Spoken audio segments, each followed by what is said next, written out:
Hi, in this video I would like to present you a game that we made for Unreal Engine Spring Jam. The game is called Jishin Construction Limited, and it's a kind of puzzle game where you have to rebuild a house after an earthquake. So just quickly I'll show you the gameplay. Here you see the main menu, the user interface. Pretty simple. We can choose a level. There's a tutorial too, so we choose this simple level. There is a difficulty select, so easy or hard. In easy you cannot really lose, and hard if you are not fast enough, this is game over. So we'll choose easy for this one. And then you see the house you have to rebuild, but not really a house, just part of it. And then when you are ready, you can click X and start to play.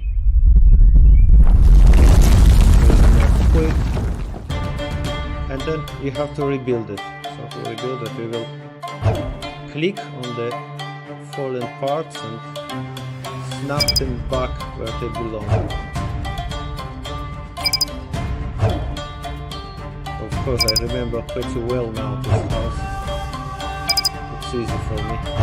And every time you snap a part, your score is increased by the remaining time, and you can see on the top right. And if I snap something incorrectly, it will refuse. So my score decreases actually. That's on easy mode. On hard mode you will have a timeout and game over. But that's the game.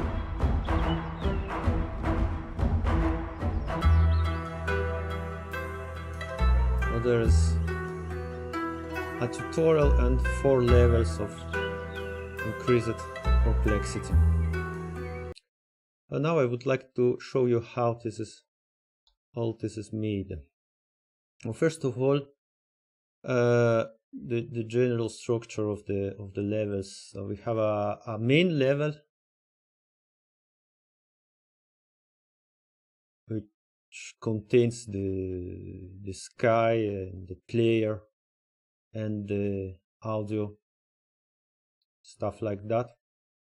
Our lighting is dynamic, so the sunlight is movable, and it uses the distance field shadows and the dynamic cascaded shadow maps up to 30 meters. So 30 meters, that's the size of this area where we play. And there you have the invisible walls, not to go outside, and more especially for the parts of the house when there is an earthquake, not to go outside. Now there's a level that represents the building site, and it's always loaded. This one, and this level contains the landscape here. Landscape material we did ourselves. This jump was you could use the marketplace assets, so we used them quite a lot. Marketplace landscape materials our own. The trees here are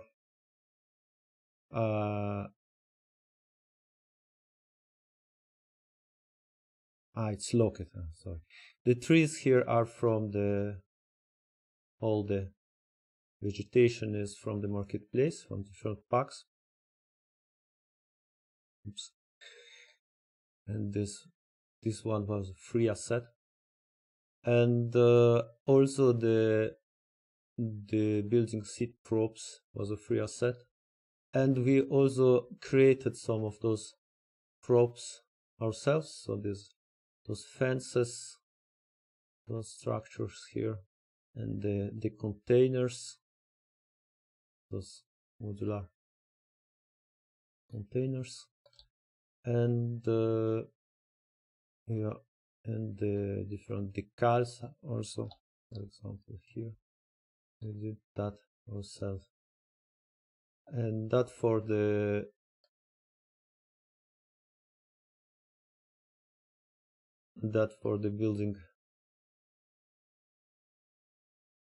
building site. And now the levels with the houses are all here. So you can see, for example, the level we played before. I think it's no, this is not this one. This is this one. So those levels are made from the. I have to, I think, unlock it to select from those parts, those beams and pillars and windows, etc. that come from a marketplace pack called Modular Japanese Townhouse that we did ourselves. So it's a marketplace pack of our own creation, and it's normally made for really create real houses, like you can see in this other window. I open it. And here we have an example of what you can do with this pack, and you have both interior and exterior of the house. So you build it from the modular pieces exactly like you build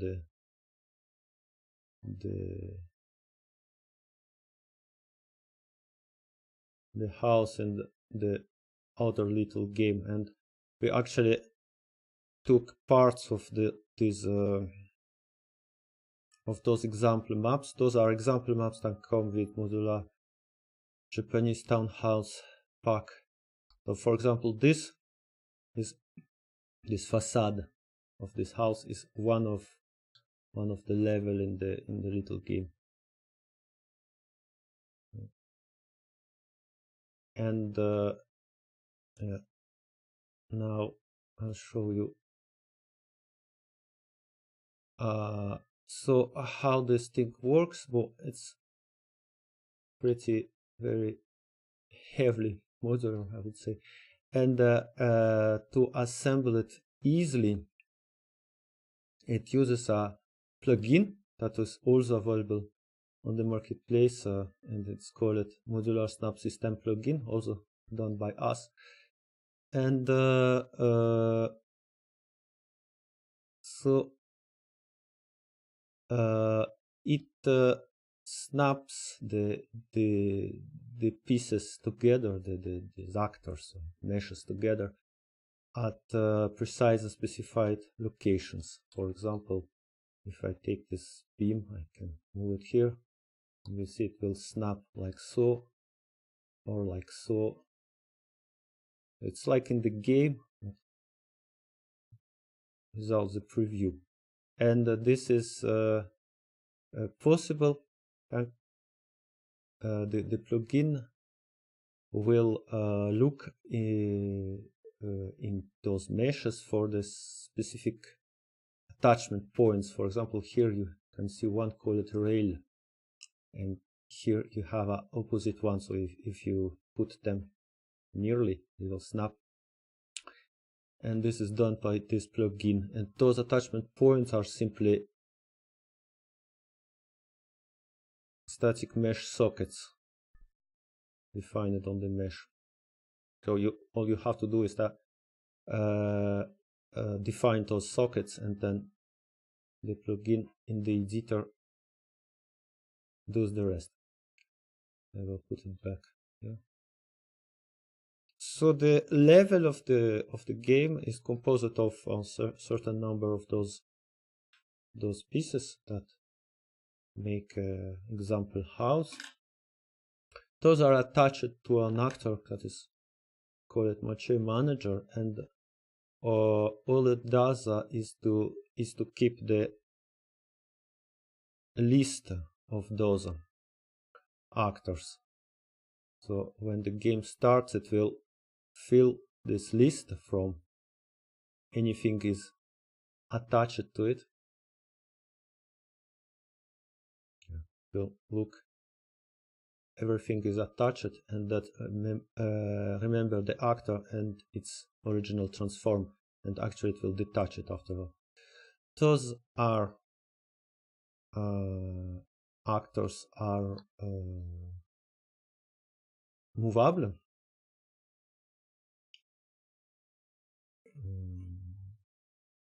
And of course, because we need to move them during the gameplay, and they have also a special actor tag defined to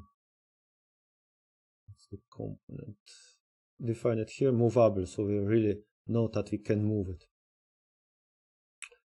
Okay, so that's the one of the particular levels. It's composed from those parts attached to this actor, and one of those, it's this pillar. It's not attached because you need something in the beginning of the gameplay to stand, to start your building from something. So this one is not attached and it will not fall. When the game starts, the manager will simply be asked to look in the meshes actors it manages and set physics to simulate so that it will fall. And there is also a force actor that will be fired to to push a little bit the thing back. That's how the levels are done, and any other levels are done in the same way. There's also a Machia manager that manages, in this case, those, and this level also is composed from the pieces from Modular Japanese Townhouse pack.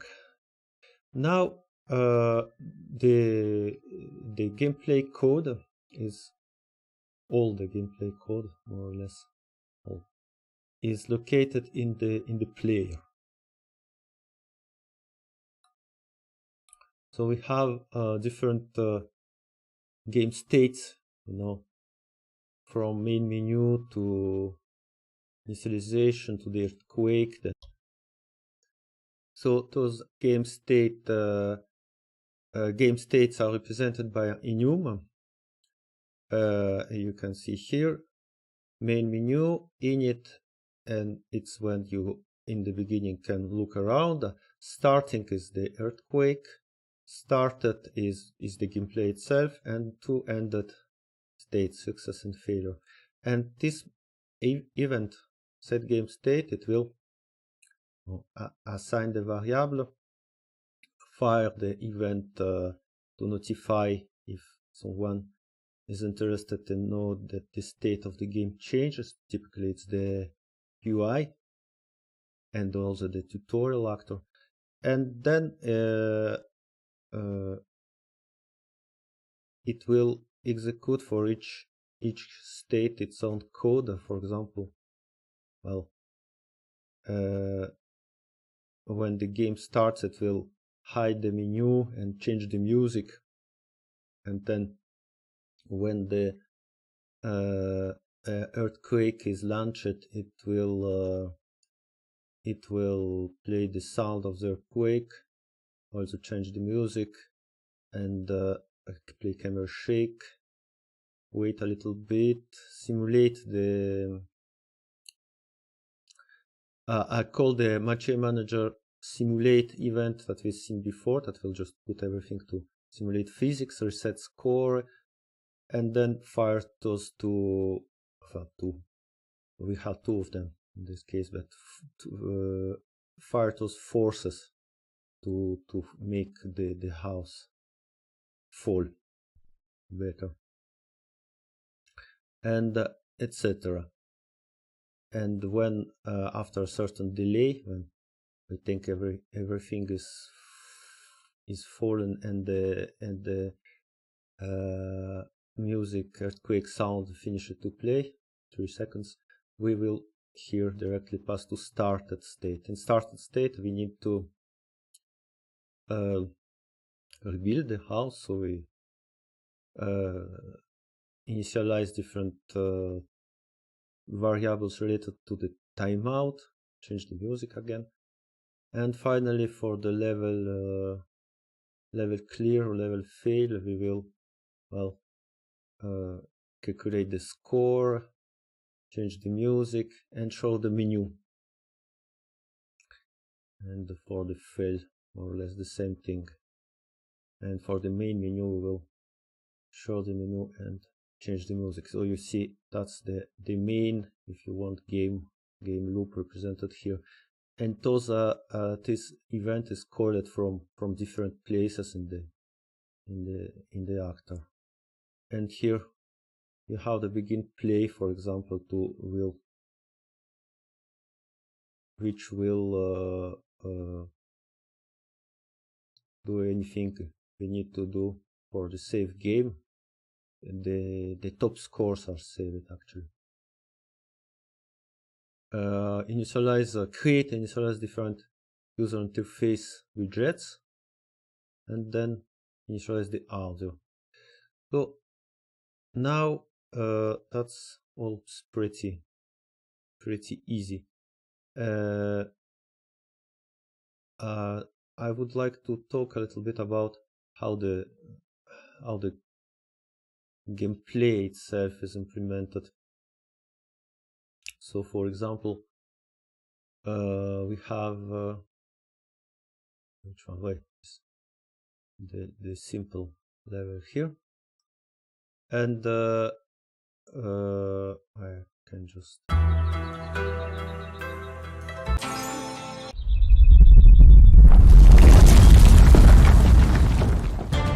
took the wrong one.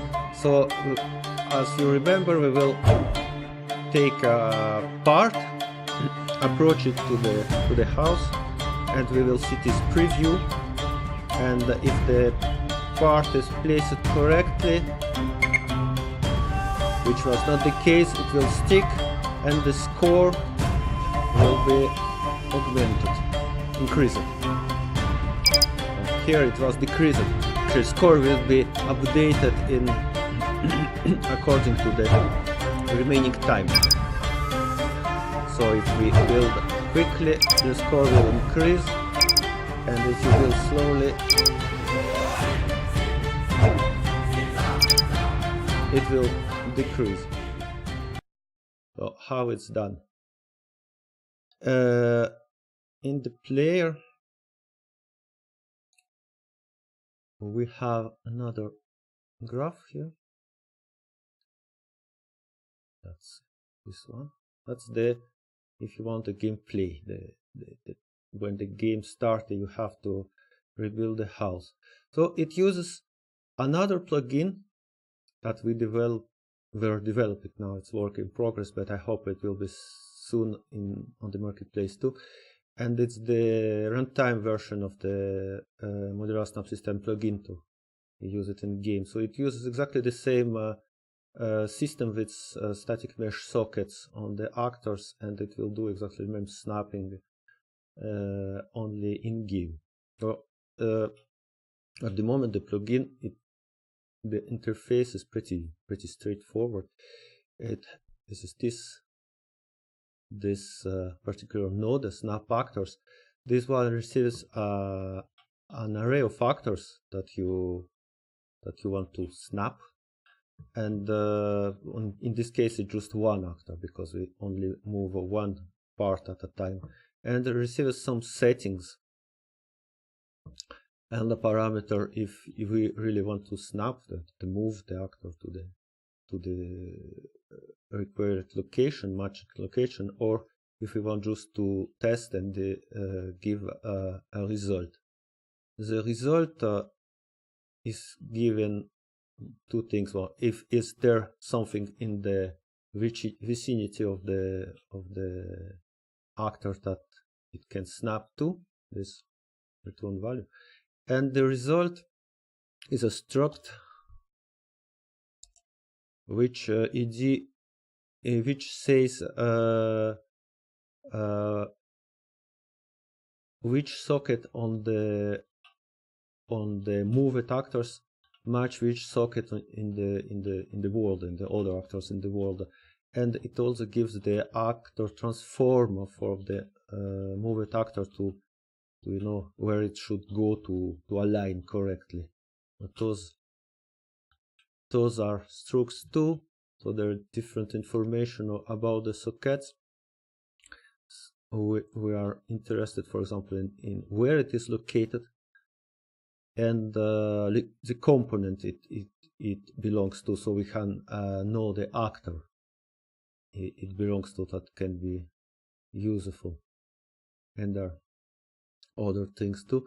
So how now this gameplay is implemented? Well, on click, and I realized that I left the left mouse button event here instead of adding input action. Well, it works. On click, we will we need to grab the actor, no? So first of all, we will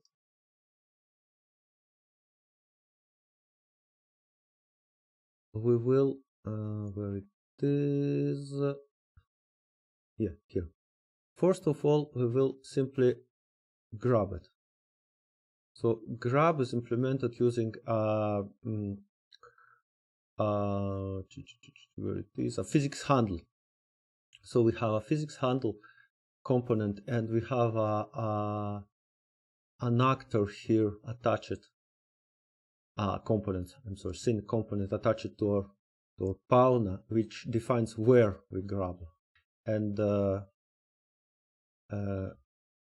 check. And okay. And this method will simply make a trace in front of the actor eyes, if you want, for some distance, which is pretty big, 7 meters, and then it will look what it hit, and if it hits something, it will call this other method, which do different checks, see if it can take it or not.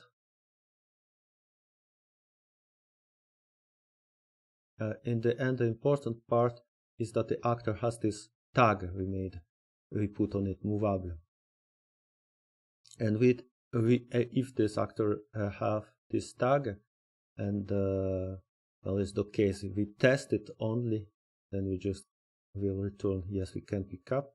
And the other case is we really want to pick up, so here there is all the code that needed to pick up it. So we will grab the component, we click it on and simulate its physics, and etc. Do something, some different initialization related to it, and play the sound of the grabber.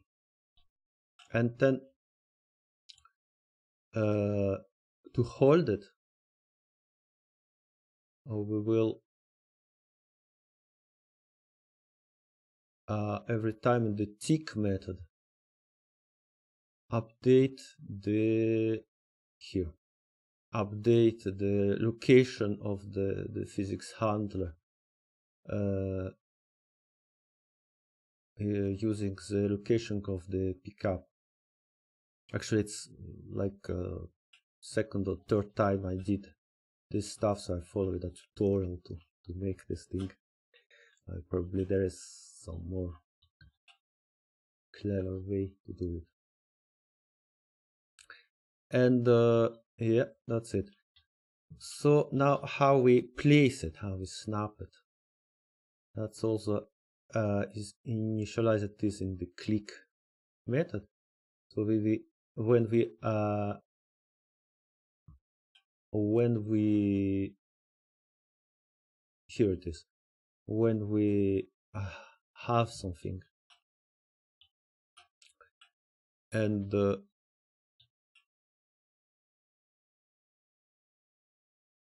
we here it's called tested. When we grab at something, if we hold something, then and we click again, we will release it, and we will call this method snap actors. And this method, like I said before, come from the Modular snaps runtime plugin we are making. And this method will be called with test only flag, so it will not really attach anything and not really move anything, but it will just say if it can be moved and where. And in case where it can be moved, it will initialize what I call the smooth snap. And the smooth snap is, it's this, and is this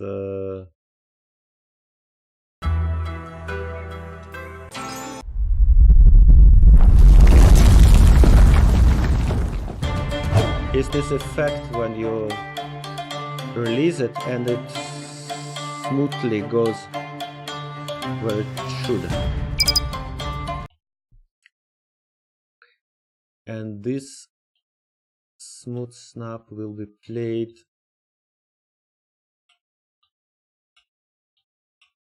from the tick.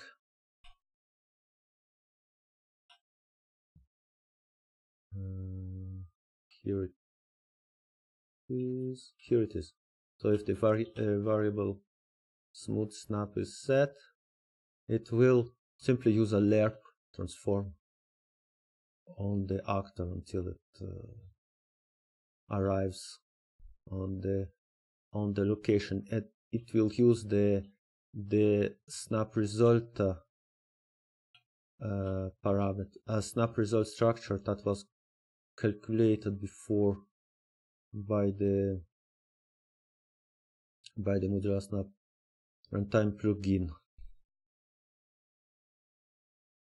This one. And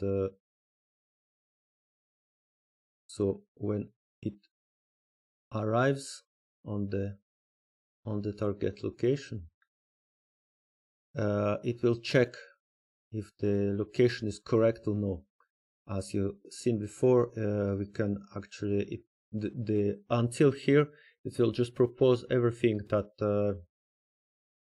that matches the possible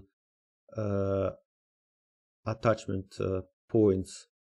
So we could of course filter them in some way to only suggest the correct ones, but in this case the game will be not very interesting, because everything will automatically go where it should. So this check placement method is where we test if the part goes to the correct place where it was initially. And there is some problems with that. First, as you can see, this, for example, those two are exactly equals, so we should be able to put them in any order. And those two also, and those two doors are equals, and there's a lot of equal pieces. All the windows are the same. So we have to compare two things. We have to compare the position of the actor, and if it's the same actor but not exactly the same object, but the object that it's equal to it.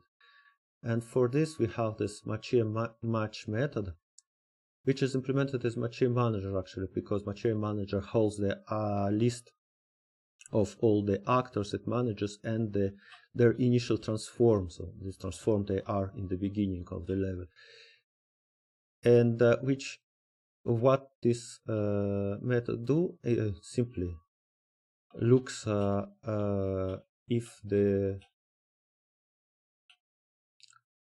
actor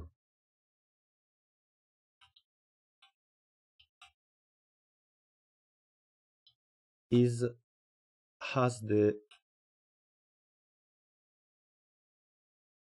same transform.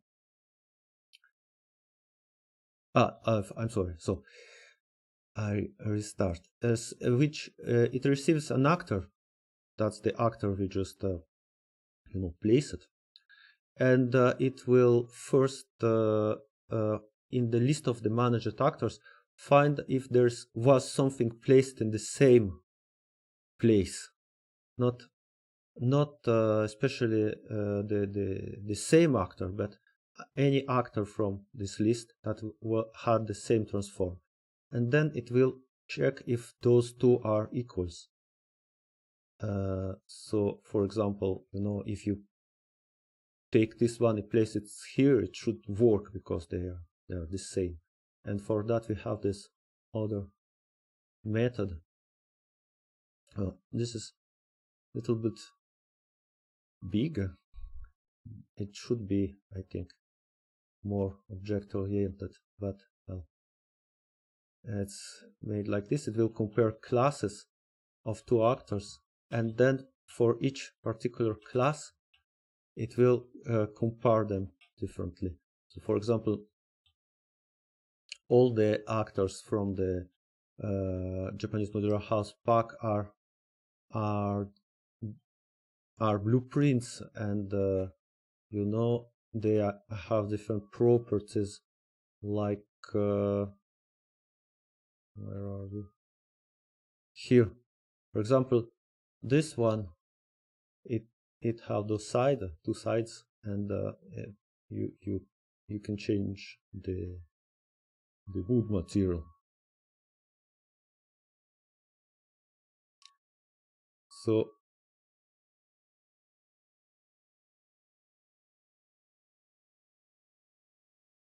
okay, so for example, the windows we have type of the window and also type of the wood, and the doors the same.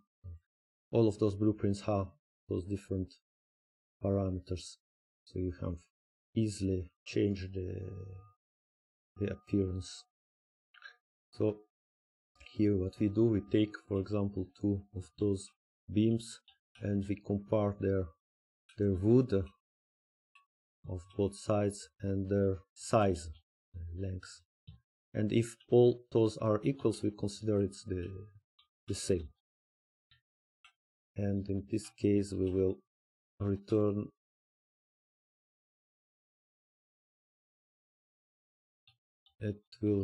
true. So to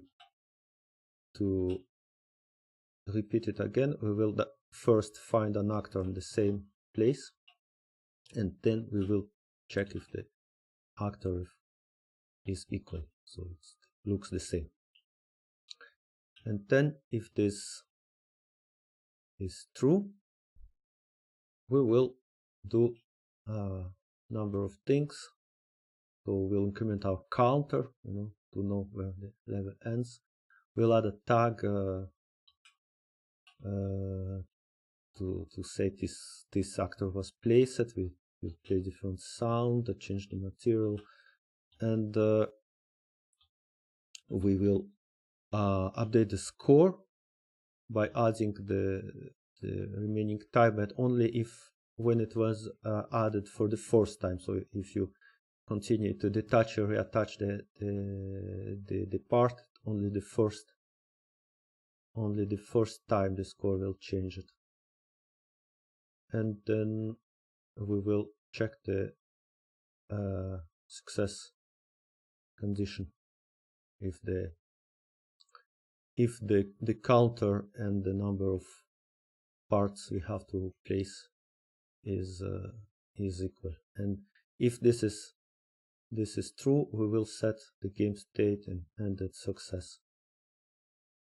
And okay, and if we place it apart and this method returns false, so if it's not a right part or it's not placed in the right place, then we will put the physics back, because here physics was disabled to not to fall on the ground. We will put the physics back and we will push it a little bit, play sound, and in the both of those cases we will call event dispatcher to notify that the mesh was placed. In this case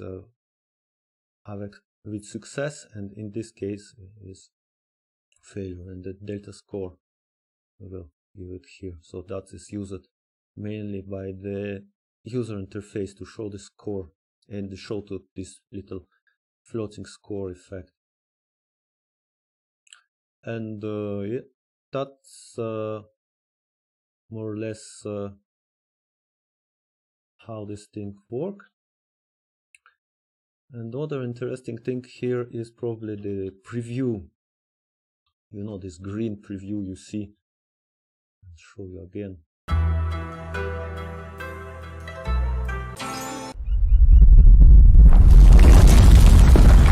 So when you move apart, you see this green preview. And that you can probably already imagine is also made by the Modular Snap Runtime plugin. This code is located in, let's call it in tick, preview snap, and this code will calculate the possible location for the part we are holding. How does it work? So first we create a preview actor. So this green thing is a preview actor. It's just simply an actor here. Just simply an actor that collects all the static mesh components from the selection and sets the green transparent materials of them. So here I haven't commented anything because I spent some time debugging it. We create an actor, plain one, who is without collision, without shadow, without anything. We add a root component to it, just a sim component, and then we take the target that the actor will hold, and for each actually we took the target and all actors attached to it, but in this case there is nothing attached, so we took the target and for of its static mesh components we will take the mesh, we will do some check if it's visible, and then finally we will attach the component in the same place to the preview actor and set its static mesh and that set its material to this green transparent material. And well, once this actor is created just if it wasn't created before, so the method will check. Otherwise, it will just return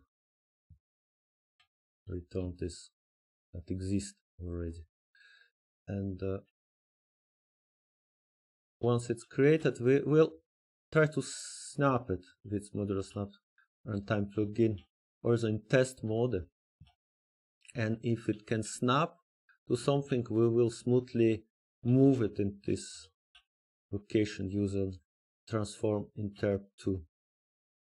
We will move it here, and we will also set a variable that can snap, so we know it is possible. I believe this not used anymore. And yeah, so, and if there is no possible attachment, we will smoothly move it back to the actor we hold. So every time every time there is a possible attachment point discovered, it will go to this point, and every time we are gone too far, it will go back and disappear. Just I show you again.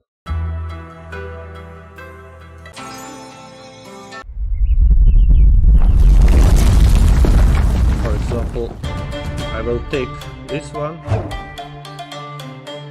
and you see the effect.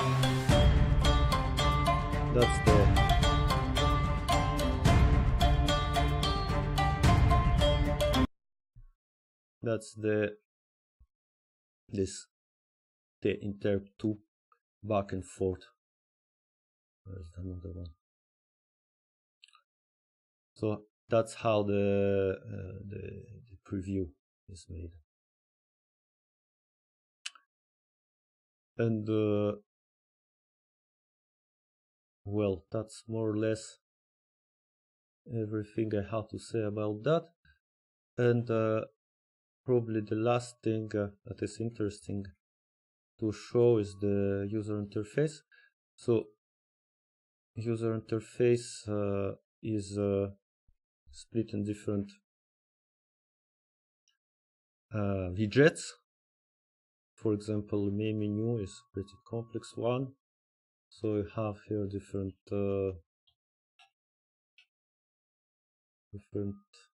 parts of this menu. This one is a tile view that shows the levels. I spent some time understanding how this thing works, and so when the main menu is created, it will take the list of the levels that I will show a little bit later from the player, and they populate the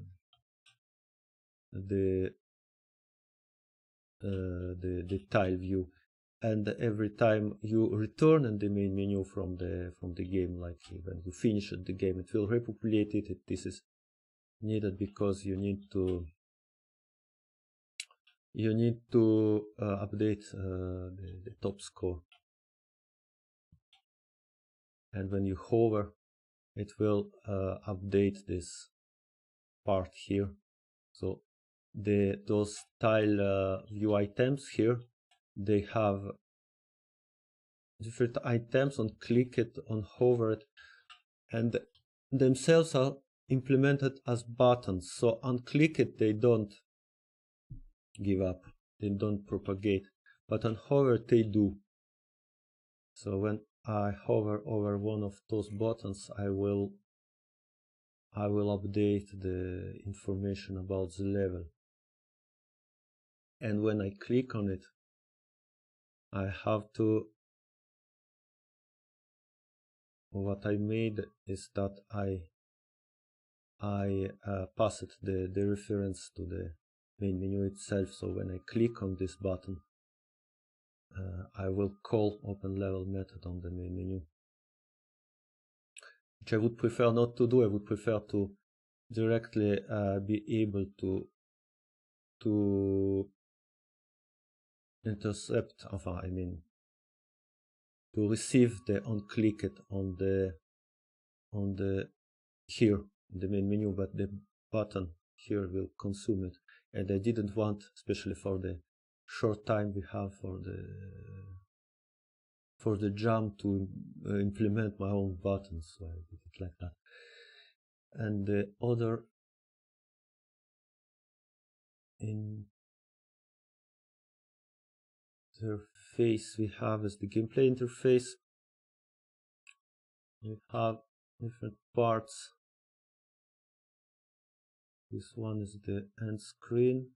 These parts are shown according to game state. So for example, this is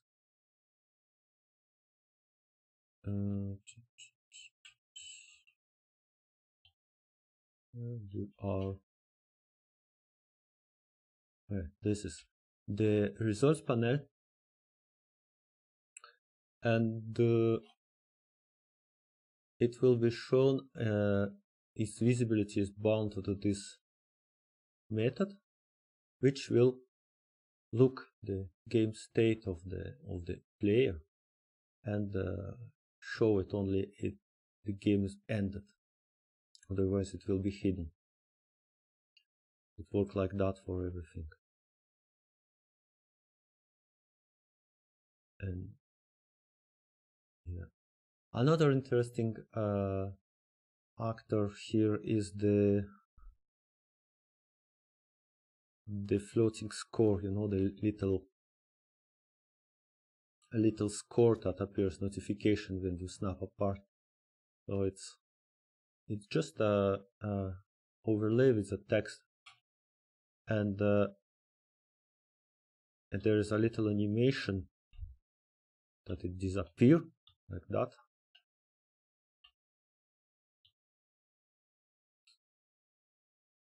And in the graph, it will first, when it's created, to receive two values, if the attachment, the snap, was correct or not, and how much the score changed. And then if it was correct, it will show the score with green score if it increased, and red if it decreased. And it was not correct, it will show the little bad text. You can see that.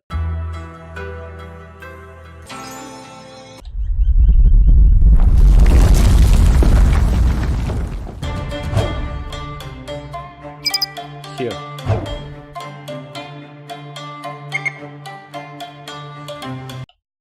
That's this one. And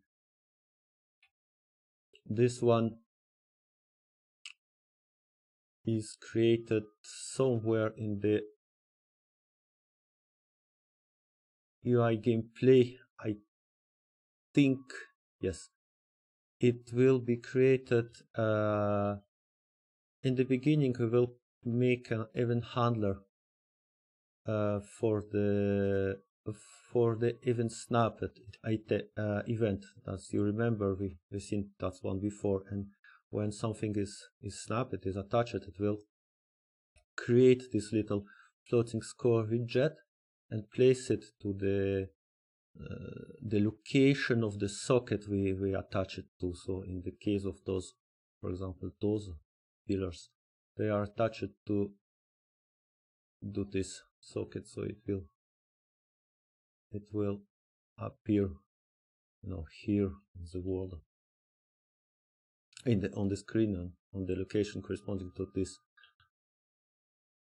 And it will place this widget here and set its position, size the content, and then the widget will show itself, then place the animation, and then self-destruct. We don't have to manage it anymore, we just shoot it and forget. Finally, probably another interesting thing is the tutorial. We have a tutorial in the game.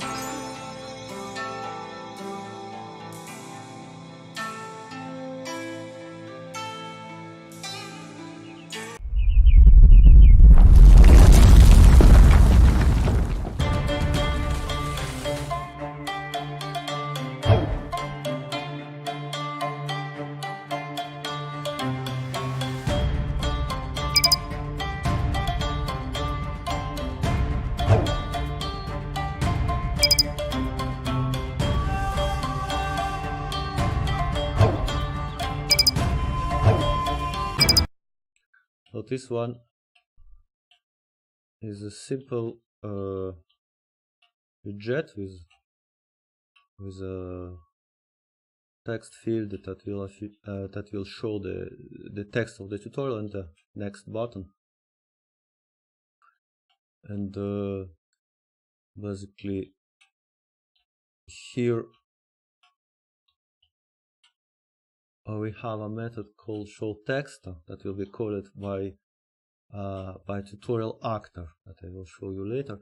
So this method will set the text in the text field, and in case if it's a blocking line, part of the tutorial, it will show the next button, otherwise it will not. And if the text we receive is empty, it will simply hide the whole interface. And the tutorial actor, we can see it if you open the tutorial level, simply another actor here. And this one manages a list of lines, tutorial text. It's a struct, and every one of them, it has the line itself, and on different flag. For example, block will say that it needs to show the next button, and the other flags will say that it needs to wait for some event. Those events are, you can imagine, are simply the game state change events, or the grab events, or the snap events, different events provided by the player. And here we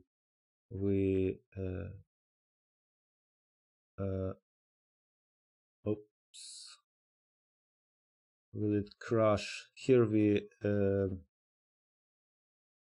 bind them and listen for them, and in case we are waiting for one of those items, we will advance when it arrives.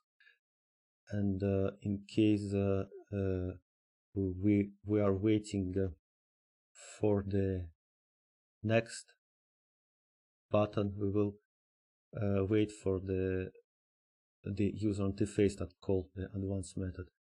Okay, it didn't crash.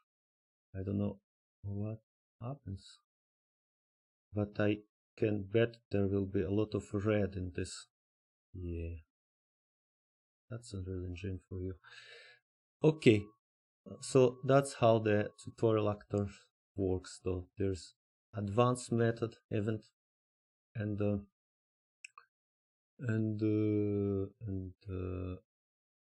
it will call some UI created here in the beginning, and will say to show the line here or here. And if it's a blocking thing, it will show also go into the menu mode, so the game is interrupted, and the timer is stopped, etc. So that's it, more or less. I think I covered everything I wanted to cover. If you are interested in something else, or you have some questions, please ask in comments.